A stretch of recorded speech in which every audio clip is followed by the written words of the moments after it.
সবচেয়ে বড় চ্যালেঞ্জ। একতা হলে সবকিছু সম্ভব, ঐক্যটা আসে। যন্ত্র যেটা আমরা নিজেদের জন্য তৈরি করেছি এটা পচে গেছে বলে কিছু হচ্ছে হলে যন্ত্র যদি ঠিক মতো সব কিছু সমাধান আছে। যাতে এখন আমরা যন্ত্রটা ঠিক করি আগে, হলে কাজ করতে থাকবে। ঘন্টা বাজবে যখন ঘড়ি চলে না। অচল ঘড়ি নিয়ে আপনি কী করবেন?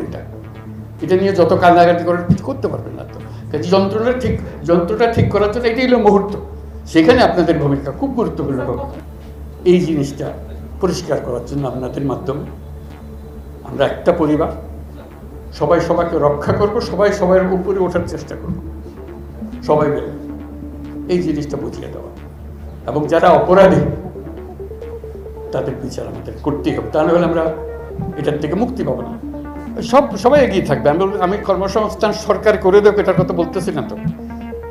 আমার কথাটা হলো আমরা চাকরি চাই না, আমরা চাকরি প্রার্থী নই, আমরা চাকরির দাতা প্রত্যেকে। কাজে সেই জিনিস এই আয়োজন, এটা আয়োজনের বিষয়। কাজে যে নিরপরাধ তার উপরে কোনো রকমের একটা অপবাদ লাগিয়ে দিয়ে তার উপরে আবার অত্যাচার করে আবার বর্বরতার দিকে যেন আমরা চলে যাচ্ছি। এটা খুব গুরুত্বপূর্ণ সময় পালন করছি, প্রতি মুহূর্ত অত্যন্ত গুরুত্ব, যাতে করে আমরা একত্র হতে পারি সবাই। কেউ আমাদের বিদেশি আক্রমণকারী না, আমরাই আমরা গলাগলি করে বাঁচতে চাই, মারামারি করে না। সেই জিনিসটা সবার জানান দেওয়া। আপনারা এটাকে উৎসাহিত করেন যে আমরা এক হই, যে যার মত আছে, যেভাবে আছে। ভাই বোন কত রকমের ঝগড়া হয়ে থাকবে, ভাই বোনের সম্পর্ক নষ্ট হয় না, কেন হবে? জীবনকে সহজ এবং স্মার্ট করতে আপনিও নিয়ে আসুন ভিশন ওয়াশিং মেশিন, জীবনে আধুনিকতা।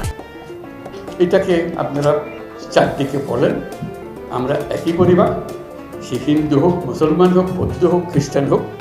এখন শুনছি বৌদ্ধ, খ্রিস্টান, হিন্দু এটা নিয়ে আবার মারামারি করতেছে। কে কার বিরুদ্ধে লাগতে পারে, এদিকে এক মারামারি করলো আবার এখানে আরেক মারামারি।